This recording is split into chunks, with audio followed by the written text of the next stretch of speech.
wis sumbar ora minggir ngono jodon kae nenggala bakno kok kalah nggih. Nek cara aku ngono kuwi isin. Nek cara aku kok ora. Nek cara sampean kali cara kula pun benten nggih monggo. Gak lae megegek sadolita mel. Lah kok saya kaget, saya mrene kahanane Semar kok kaya-kaya wong. Aku ki kaya-kaya wong di derajat, kaya-kaya agi wong ketrima uripku. Wis rawuh iki para Pandhawa komplit. Malah disusul Sinuwun Ndarawati karo Sinuwun Baladewa. Beh. Lah kok iki ana Nalendra sing rawuh mongko tak sawang saka busanane katon lemompyor. Iki anteng-anteng ngiwonengen kok udakara abote 5 kilo. Mongko emas kabeh edan-edan. Bagong. Mula, Pak. Iki sapa apa iki balamu apa iki kancamu? Mendah. Mendah piye? Mendah aku wis ora kere nek ndek kanca sugih kaya ngono kowe. Mergo bendinane wis tak plekotho tak jaluki dhit. Bendinane tak utangi ning ora tak saur. Aku ndek kanca kere ku tak utangi ya seprene rong tak saure. Lah iki sapa? Ambuh. Sasat retiang ana wis tak omongi ning praya. Monggo. Heeh ta. Prayogane ditimbali, didangu. Sowane kuwi saka negara ngendi sapa jejuluke aku ora tau ndek kanca anak ratu kaya ngono kuwi ora ndek. Pol-pole kancaku ki pengendang utawa penyaran. Iya. Oh iya Dik, penjahit Bang. Iya, kok ndek kanca penjahit Bang agi kelegan atine alias Sidra. Nuwun sewu sinuwun. Damel kejot rangsing manahipun keng abdipun Semar Badranaya. Sakrawuhipun kula ngaturaken kasugengan saha paduka menika Nalendra saking pundi? Sinten jejulukipun Kisana? Ya jagat pangestu rayo Bathara jagat. Wah, dalah.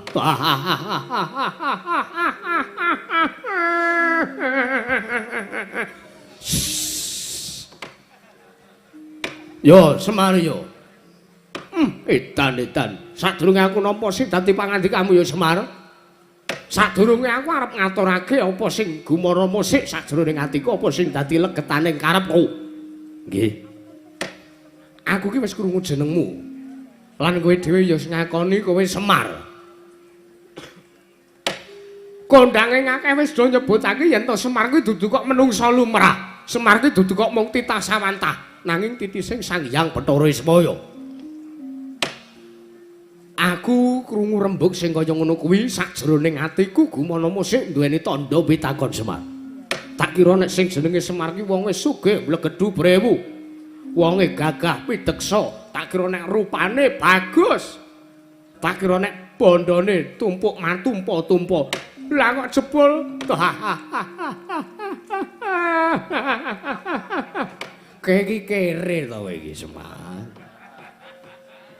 Tak kira nek kowe iki wonge bagus, tak kira nek kowe iki sugih, jebul omahmu kowe. Iki pendopo kok kaya cakruk. Kok sik kae sing ngene mburi pendopo kaya omahmu ya, Kaya omahmu Semar. Pangestunipun inggih niku gubuk kula niku omah kula. Omah kok kaya kamar mandi Semar. Wah. Bloko wae aku ora iso ngempet guyu roh kananmu Semar. Tak kira nek kowe iki bagus, tak kira nek kowe iki gagah pideksa. Lah kok jebul timune wujudanmu kaya buldog. Nggih kaya ngeten iki napa wontene kanane Semar. Wis ora apa-apa. Sing nyatane jagat ngundangake. Pripun? jagat ngundangake. Gusti kuwi ngangkat derajate wong sing duweni kekurangan. Gusti kuwi ngangkat derajate sing nuwun sewu. Dheweke ndek kekurangan babagan rupa, nanging perkara batin mesti merantasi. Lah nek wis dimestani karo aku Semar. Slamet sowanku sadurunge ping pindhone. Kowe takon karo aku ya iki Nalendra saka negara Ngaljasangir. Nalendra saking negari Ngaljasangir. Yo. Sejulukku Prabu Jajar Blandang Semar. Prabu Jajar Blandang. Bagong. Apa, Pak? Kowe wis tau krungu jeneng negara Ngaljasangir. Kulane Arab Saudi. Ngendi kuwi? Arab Saudi neh. Ngaljasangir. Wah, gleleng iki kayake gleleng iki. Sinuwun Prabu Jajar Blandang. Oh. Kusik Semar. Kowe iki meng kawula cilik to? Kowe meng kawula cilik lah kok kuwi aku ora pangling sing lunggah nang mburimu kuwi Prabu Puntadewa. Biasa sinuwun Puntadewa rawuh niki niku. Rawuh teng Karang Kadempel niku pun biasa wong niki kecilik sing momong kula. Yo, aku ora maido, aku ora maido. Iki tak sawang sing lenggah ning mburi kuwi ratu pawakane ireng tunteng. Cemani. Nek mesem ketok untune tok sing putih, iki rak Prabu Kresna to iki. Nggih niku sinuwun Ndarawati Prabu Kresna. Yo. Sing gagah piteksa ning mburimu kuwi ya senajan to ireng. Kuwi rak Raden Werkudara. Ha ngene niki Raden Werkudara nggih Ndara Werkudara. Niki Atmaja kaping 3 saking Prabu Pandhu. Nek sing nomor 2 sinuwun Puntadewa, sing nomor 3 niki. Niki katelah asmanipun Sena Tri Atmaja nggih Raden Werkudara.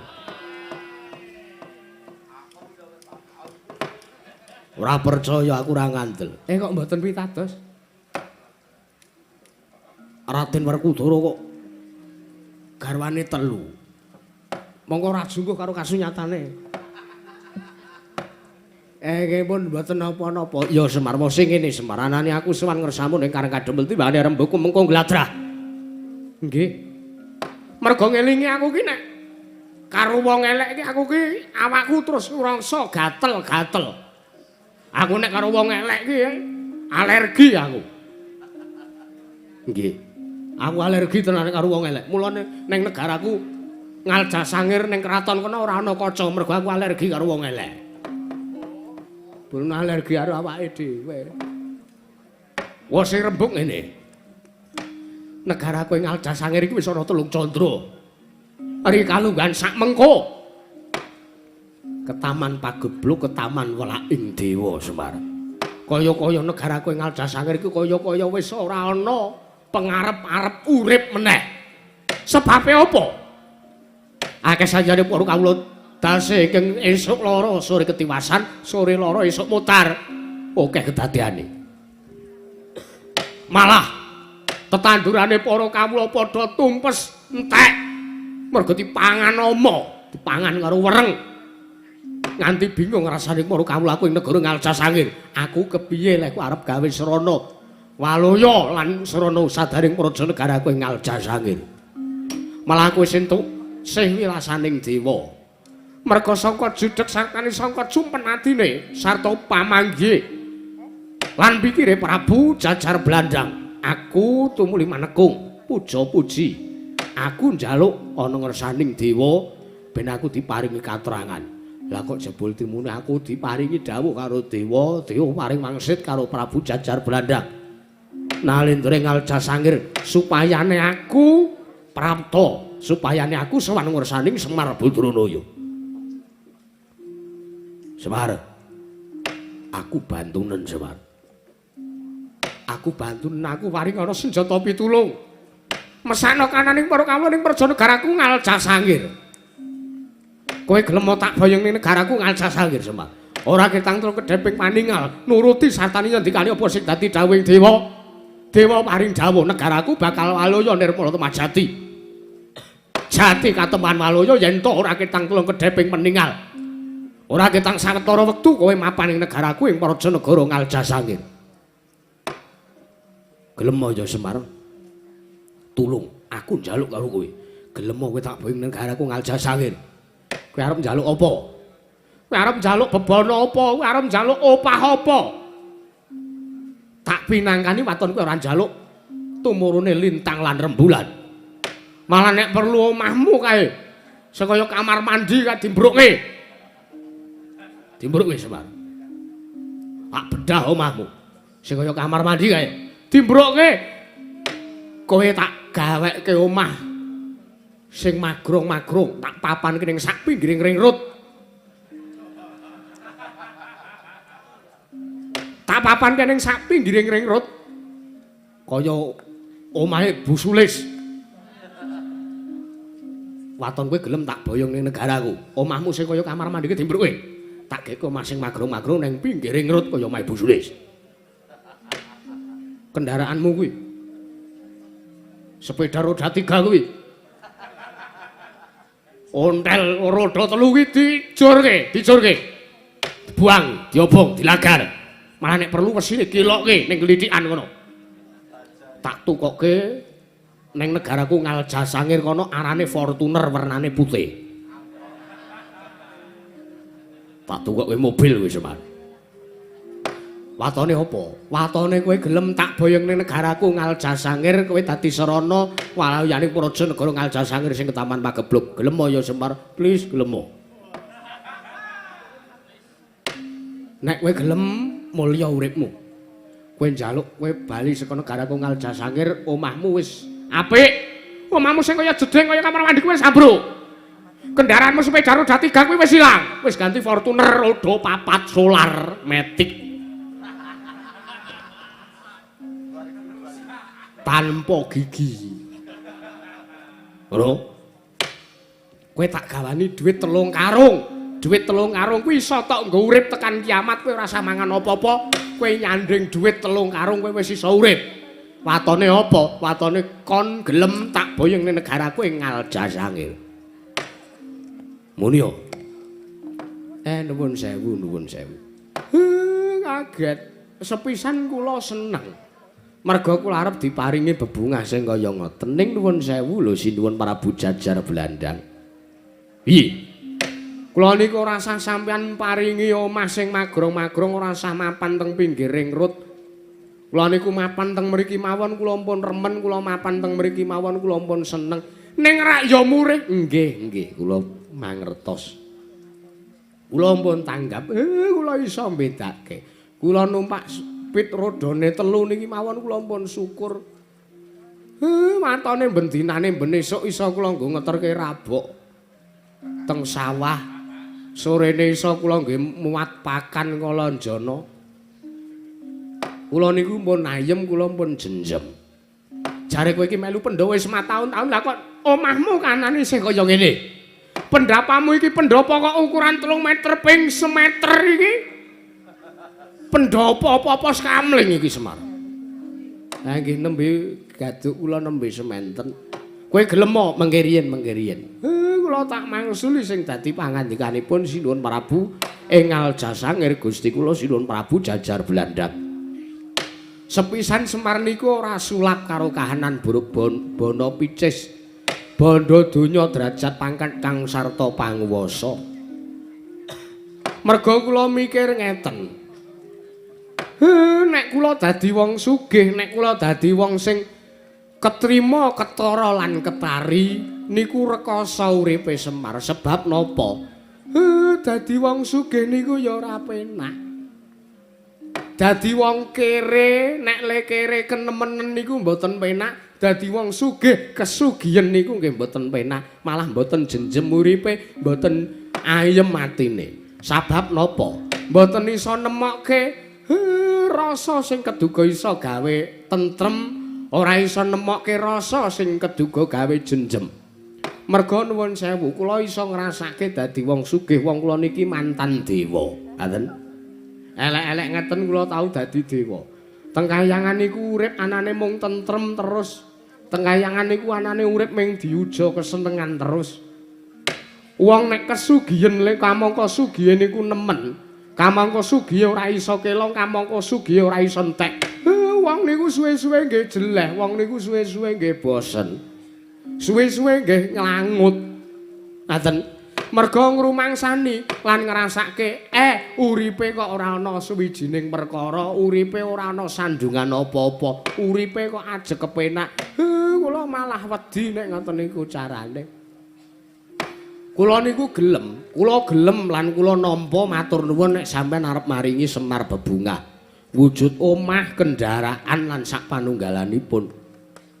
Ning ngemuti lelakon kula mriku mboten blereng kalian bondo donya. Kula mboten blereng kalian derajat pangkat bondo donya panguwasa, kula mboten blereng. Merga kula niku iso mbedakake lan kula iso ngrasake. Nek kula sugih kula bakal kepripun, nek kula melarat kula bakal kepripun. Mula sakderenge matur nuwun nek sampean arep maringi bebono kaya ngoten niku wau, mboten kateges kula nampik mboten sah. Ya wis ora apa-apa. Ora apa-apa nek kowe ora gelem tak wenehke anakmu. Anakmu kuwi rak telu. Gareng Petruk karo Bagong. Nek kowe ora gelem nampa ben anak-anakmu wae. Oh, mangkat to mir gelem kok. Sik. Ngose aja kesusu, aja kemudu-kudu selarep. Aku selarep numpak apa mau Fortuner. Edan nek gleleng aku numpak Fortuner. Biasane mung numpak anu Kijang Rover biasane aku tak nggo dolan ning Kebumen bempere kecer. Tak gendokke lehku ngegas kok gruk. Gareng apa kuwi, Gong? Wis ben. Ya perandene tak baleni ora apa-apa. Aku ya kesusu wis gek kowe gelem diboyong, kowe wegah nampa opahe ora apa-apa men aku karo Gareng karo Petruk wae sing ngrasake. Engko sik Bagong kowe sik. Mengke riyen sinuwun Prabu Jajar Blandang. Semar kepiye? Kula ora kok teges ngilang-ilangke, kula kok ora teges sombong. Ora kok teges kula niku emoh minangkani sing dadi pamundhut lan dawuhipun Gusti kula ing Aljasangir. Ning kula ngelingi sakniki gawean kula nembe kathah, kula nembe repot. Lho. Kowe lagi duweni kerepotan apa, Semar? Mengke riyen niki lho. Sampeyan mesti tuwuh tandha pitakon salebete maneh sampeyan kena ngapa kok Pandhawa duting jeruntul rawuh mriki? Yo. Apa wigatine Pandhawa prapta ning Karang Kadempel? Niki niku arep njaluk biantune Semar. Para Pandhawa ajeng miwiti anggenipun bangun negari Ngamarta. Dadi niki kula ora iso ninggal sinuwun. Yo, Semar ora dadi ngopo. Nek pancen kowe lagi duweni kerepotan kowe arep miwiti bangun negara Ngamarta tak enteni. Mergo tak kira Gandeng Pandhawa ki wong digdaya. Pandhawa ki satria sing pengpengan. Ora nganti gantarane dina, ora nganti surup surya, mengko Pandhawa mesti wis rampung nggone bangun negara Ngamarta lan kowe kelakon sartane kowe wis longgar, kowe wis lodang. Teman kowe iso tak bing ning garepku Aljasangir. Mengke riyen sampean aja mutus sisik lho. Sampean aja mesthekke wektune riyen. Sebab napa? Wong arep mbangun negara niku ora gampang. Kula niku ya ngrasake kula niki duwe bojo, kula ngomong wong siji kemawon niku angele setengah modar. Kula ngomong wong siji niku ngadepi sikape sing ndak dina saya beda dina beda watak. Nganti kaya arep mbledhos mbun-bunane Semar. Napa meneh niki Nalendra Ngamarta sinuwun Puntadewa niki momong kawula sak jagat Ngamarta, momong kawula sak Prajanegara Ngendraprasta niku cacahe akeh ra ukur, cacahe akeh ra kira-kira. Lah rak ya saya ngrekoso to sinuwun. Pramila nuwun sewu kula ora iso mesthekke mbuh rampunge Pandhawa niku le mbangun Ngamarta mengke sonten pun rampung. Nek mengke sonten pun rampit kula tak sowan dhewe teng negara Aljasangir ora sah sampean nganti kula tak sowan dhewe. Umpama rampunge sesuk-esuk nggih sesuk-esuk kula tak sowan teng negarane sampean. Umpama rampung seminggu nggih seminggu. Saklajengipun kula tak sowan umpama rampung sesasi kula tak sowan umpama rampung setahun kula tak sowan teng negarane sampean. Paripangsa nek umpama mboten rampung Merga ngelingi kanan negara Ngamarta niku nembe dedreg sing gedhe pangapuranipun nggih sinuwun Prabu Jajar Blandang. Kula ora isa nuruti apa sing dadi ngendikanipun sinuwun Prabu ing Aljasangir sinuwun.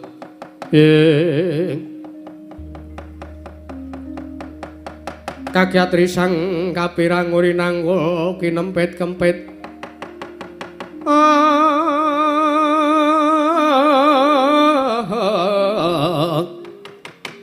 dosang reptaning bawana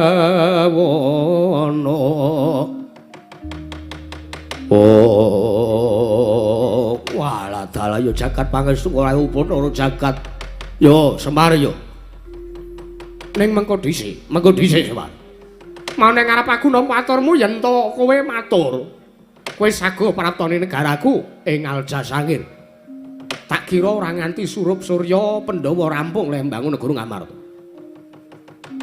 tumuli kowe bakal sago sowaning negaraku Aljasangir ning marang tak pitung iki mau tak rungok-rungokke tak gelar tak gulung tak glicah kanthi permati sing dadi aturmu kowe iki kok kaya dene wong tanpa beda ngandar-andar ngendukur kowe ming semaya aturmu betheke kowe wegah sowaning negaraku Aljasangir ya mung kowe nggunakake pawadan Pandhawa sing dadi pawadan lan Pandhawa sing dadi tamengmu ya ngono to piye arak ya ngono mengkiri yen kula niku ora kok ateges kula semaya ora kok teges kula wegah diboyong teng negarane sampeyan kula gelem ning nggih niku wau Wanton sampeyan sabar, wanton sampeyan sago ngentosi sak rampunge gegayuhane para Pandhawa. Ora iso Semar, ora iso. Semar, wonten dawuh. Anane aku prapta mrene dina iki merga butuhku karo Semar iki dina iki uga ora kok sesuk, ora kok taun ngarep. Nek aku kuwi duweni gegayuhan. Aku ndek gegayuhan ku ya paripaksa aku kudu kelakon panjang aku dina iki uga. Ning kok jebul tinemune kowe mung kokean semaya ngandar-andar ngendukur ucapmu Semar. Tak pesthekke kowe mbalela, tak pesthekke kowe wegah. Nampa sing dadi dawuhe Prabu Jajar Belanda. Semar. Mau aku wis nembung karo kowe, kowe wis tak tembung, kowe wis arep tak boyong kanthi nggunakake srana alis. Nanging bareng tinemune kowe nggunakake pawadan para Pandhawa ingkang bakal miwiti bangun negara Ngamarta. Aku arep ngruda paripeksa karo kowe Semar. Aku arep ngruda paripeksa karo kowe.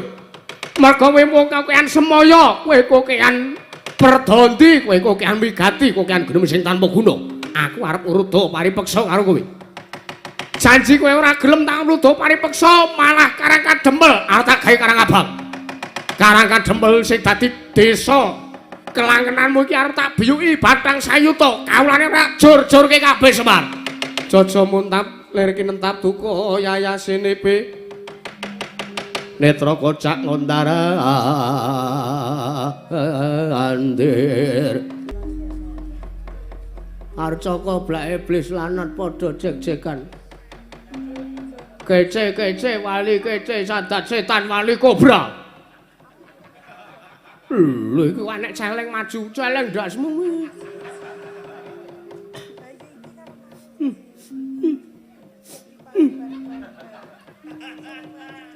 ngapa mer kok mitet ira iki? Wae tanggapan telung bengi telung dina mbladhek kok ora adus.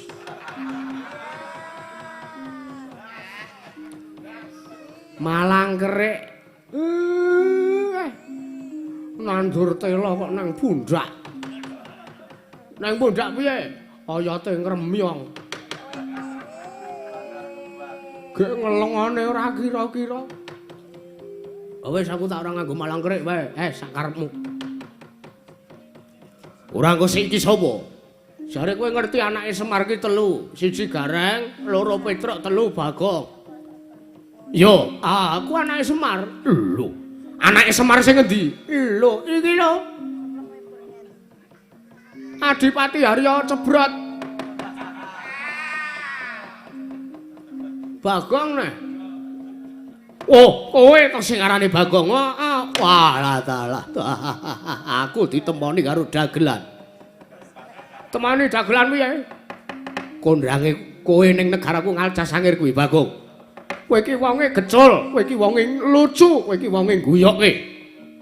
Wekasan Oke, sanggaring para kenya, para wanita ning negaraku Ngaljasangir sing do gandrung karo kowe, mergo kowe iki humoris, kowe iki watake gecul, ku marujul. Mula akeh wong wedok sing seneng karo kowe ora mergo rupamu, nek rupamu ngono kaya selokan Mataram. Ning gandeng watekanmu kuwi sarwa-sarwi nyenengke to. Oke, wekasan sanggaring para wanita, para kenya ning negaraku Ngaljasangir sing gandrung karo kowe Bagong. Masa yo. Anek ngono mbok ayo ning negaramu tuduhke. Saiki uga nanging bapakmu supaya ora sida. Aku arep nesu kok mah dimingi-mingi wedokan. Ngapain? Prabu sapa kowe mau? Prabu Jajar Blandang. Wah, Prabu Jajar Blandang. Anggepe apa kowe kok nyepelekke? Lho, nyepelekke apa? Berarti aku rene iki arep maju karo ngladeni kowe iki aku arep nesu. Lho. Kowe arep nesu. Wong nesu kok rupane guyokke. Wah, jan wis. Mir, sepelekke iki aku. Sepelekke piye? Dikira rupaku kaya ngene iki wis serem kaya ngene kok mataku wis mendelik-mendelik kaya ngene kok. Ora wedi. Ditene wae. Ana ora ganti sanjangan. Masa iso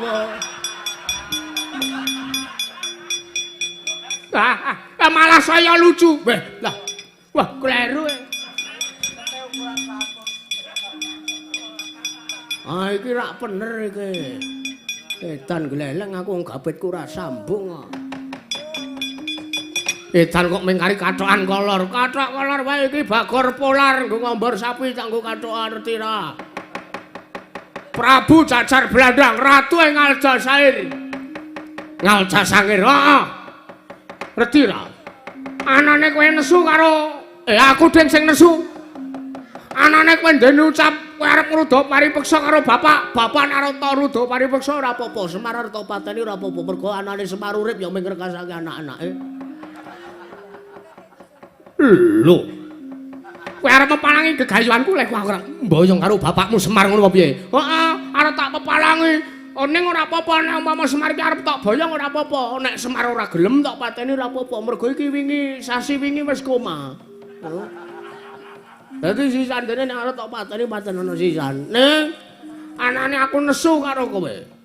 Profesionalitas kerja. Ngelingi aku kuwi duka ning Karangkadempel. Lho.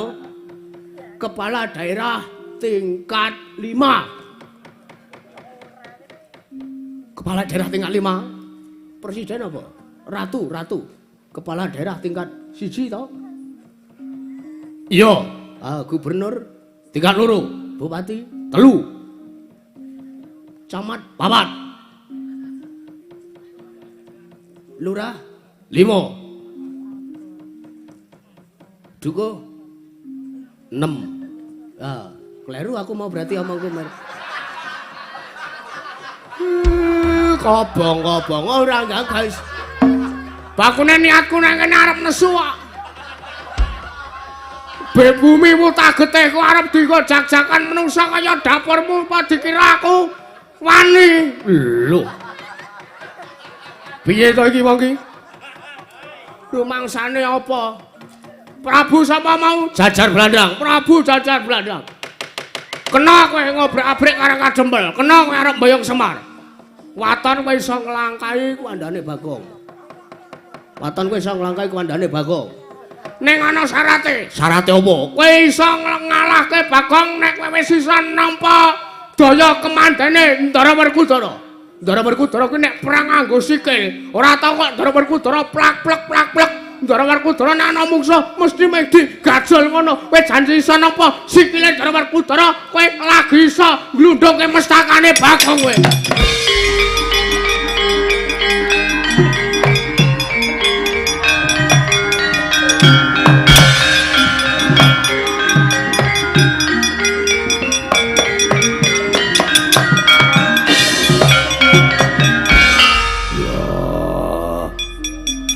Ora tatanat Werkudara ora diluput apa-apa. Werkudara ora nyenthok karo ratu kae mau. Lah kok dadi aku nampa penantang. Prabu Jajar Belanda. Apa kira-kira kowe iki wis digdaya? Apa kira-kira kowe wis atos? Apa kira-kira kowe wis ampuh? Werkudara ora nyenthok apa-apa karo dapurmu. Lah kok dadi kowe nantang Werkudara? Kaya-kaya negaramu wis ampuh, kaya-kaya negaramu wis sababak satraju karo kadigdayan Werkudara. Wah, ora minggat glethuk godha rucap para mati dari Werkudara. Sare.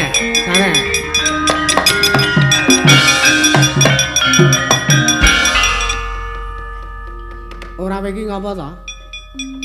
Aku arep nesu. Nesu dasarmu nesu apa? Wah, ana ratu ngucap ngrasani karo Werkudara. Karani yen to Werkudara iki gedhe tuas. Lho. Gedhe tuas piye? Werkudara mung gedhe tok nanging ora duwe kadigdayan. Runte atiku dirasani kaya ngono, runte atiku diarani kaya ngono karo ratu kae mau. Sampeyan iki ya arep kobongan apa kepiye? Wah, arep kobongan piye? Lho. Ora ono masalah apa-apa kok. Aku lho lebih padu karo ratu niku kok sampeyan niku maju klepat terus ratu niku mangbleki niku lupute napa dosane napa? Apa kowe ora ngrungokke ucape ratu kae mau? Napa ucap sing pundi? Ora ngrungokke ucape ratu kae mau nantang karo Werkudara. Sing pundi nek nantang karo sampeyan kula tak ngrungokke. Nggih, niki digenahke mboten apa-apa ta sinuwun. Ora apa-apa, Bagong. Murih kabeh kuwi rancak sartane gangsar. Nggih. Ratu nika wau nantang sampeyan sing pundi? Wah. Aku krungu dhewe. Aja kok kowe Bagong sing ngadepi karo aku. Ratu Ngalja Sangir. Kae sing jenenge Werkudara. Kon maju mrene. Kon tekan kene. Nek iso malah kon glundhungke mestakane Prabu Jajar Belanda. Apa dikira Werkudara ora krungu? Malah dhewe karo Sumbar Werkudara kae gedhe tuas. Gedhe ning ngarep ning nek wis maju perang mung dadi cilik ngono kuwi. Sing pundi niku wau? Aku krungu. Lho. Wah, kamu kok ora ngerti. Aku ki nyedekke awak aku wis ler-leran. Mah krungu Ratu Sumbar. Pripun iki? Ngene wae. Nek munggo aku kok kowe sing nglindur Werkudara. Nglindur piye? Ratu kae mau ora nantang kowe ning kowe sing ngimpi. Wah, ora. Aku krungu dhewe. Bagong, pripun? Apa kowe krungu ratu kae mau nyumbari karo Werkudara? Ambok sumpah blindes teng. Nek kula krungu, mboten krungu kok. Sampeyan midangen apa mboten? Ora wong ratune ning ngarepku. Ratune ning ngarepku nek umpama ratu kae mau muni kaya ngono tenan rak ya mestine aku krungu. Lah nggih. Kok Prabu midangen mboten? Ora. Mergo pun Kakang ki aturku ki wis seru. Aku nek omonganku suaraku wis seru. Ning isih kalah seru karo ratu kae mau. Mestine aku krungu yen to ratu kae mau nyumbari kaya ngono. Kowe cocok wae krungu ora iki? Ora krungu.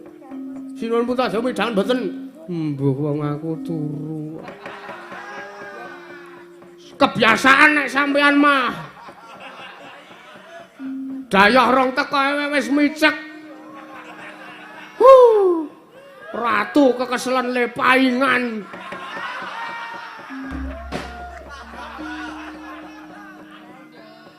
Oh, mboten enten sing do krungu nek ratu niku wau Sumbar niku. Wah, nanging tenan. Werkudara krungu, aku krungu, kupingku dhewe sing ngrungokke. Mbok menawi niku anu ngeten lho. Wong niku nek nembe kekeselen awake, nembe sayah pikire niku enten proses di dalam otak niku mengolah sing namanya morfologi kehidupan. Edan apa iki? Apa iki? Ngelmu apa iki? Weh, SPSI anggepe. Niku mbok menawa sampean mung ketonto, sampean tau disumbari apa karo mungsuh sinten, terus sampean krungu ratu nika wau ngomong dikirane nyenthok karo sampeyan ning janjane mboten. Kresna iki piye? Ha ya wis dirampungi perkarane kok ya ora. Wong sing kowe sing wis ndugang kowe nimbles karo ratu kae mau gelem ora gelem ratu kae mau ya tak undurke. Wah, Idan. Ora janjane perkarane opo dadak nesu-nesu karo ratu kae mau barang. Kula niku meh ngomong janjane. Sakniki kula buka sisan sing dadekke sampean iso ketonto kaya ngoten niku mergo kula sing ngomong. Kowe omong wi. Kowe kena nglangkahi kuwandane Bagong. Kowe kelakon nglangkahi kuwandane Bagong, kowe kelakon maju perang musuh Bagong. Kula ngomong karo ratu niku wau. Yo. Ning watone sampean iso kuat nampani sikile Ndara Werkudara, nadhahi sikile Raden Bratasena satriya Jodipati. Mergo nek perang niku ora tau kok sing jeneng nganggo tangan tes ngantem niku ora tau. Meng nganggo sikil jlang-jleng. Ah kok sampean maju rak tenan to, ngandani kok ora. Mau bareng kula malah mboten kecegat demo sampean. Iya ya, Pak. Kok enggak. Ning ngono anane aku ketonto iki mau mergo saka cangkeme Bagong. Lho, pripun iki sinipun pripun sampean sing minangka penengah teng perkara niki? Werkudara, Apa? sesuk meneh nek sebo pun Kakang lagi prapta iki aja turu. Ngono. Ngantuk wae ora oleh.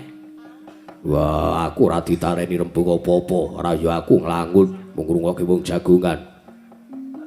Mbok kaya pun Kakang iki lho. Ngantuk sithik mripatku tak olesi PPO. Nek sampean mono wong ora tau turu ah. Nek kabeh iki mau janjane dudu kok lupute Bagong, wong Bagong ngomong kaya ngono ki rak ya kasunyatane to Bagong. Nggih. Kowe nek perang rak ya mung gunakake sikil to Werkudara. Yo. Lah Bagong mau muni ngono apa kira-kira luput apa Bagong kira-kira ngarani kowe, apa kira-kira Bagong dawuh karo kowe, apa malah kira-kira ratu kae mau nyumbari karo kowe? Ora. Lah nek ngono kowe gelem tanggung jawab perkarane apa ora? Aku gelem. Ning ono syarate. Syarate apa? Bagong sik kon maju. Sampeyan arep makake kula. Sejak kapan sampeyan dadi Jaya Indra? Profesor Ndarawati pun paring dawuh. Nek sampeyan luput mergo sampeyan nyumbari karo ratu nika wau. Lah kok dadi sampeyan arep Indra malah kula kon maju sike? Wah, sing ngomong nek Werkudara perang nganggo sikil gaweane, sing ngomong ki meng kowe. Lah nek ora tenan to. Lah kula rak mung nyeritake nek sampeyan niku nek perang mesti menggunakake sikil ora tau kok nganggo tangan. Niku napa ngoten niku kula menimbulkan benih-benih provokasi sinipun. Ora. Ora anu rak tenan. Lah kok sampeyan kok waton kula sing kon maju anggepe apa? Wah, Idan.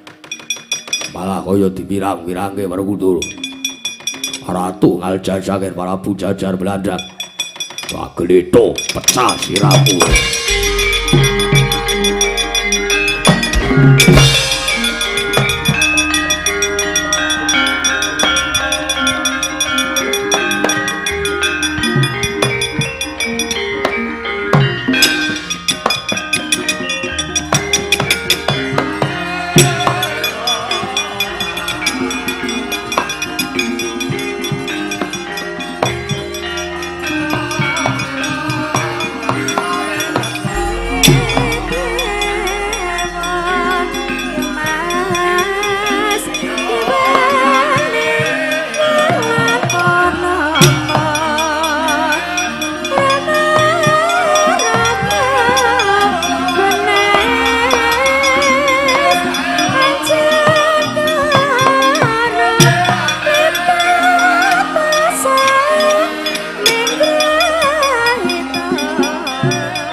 Den prayitna semuriris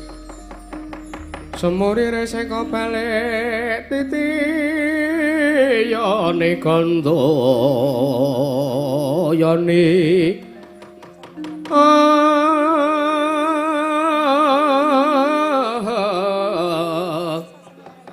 Trisnya purnama sasi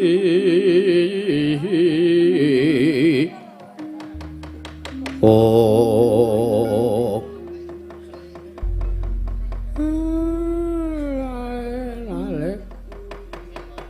Lah kok mah dadi kriwikan, dadi grojokan geguyon dadi tangisan kanane Bagong. Sing endi?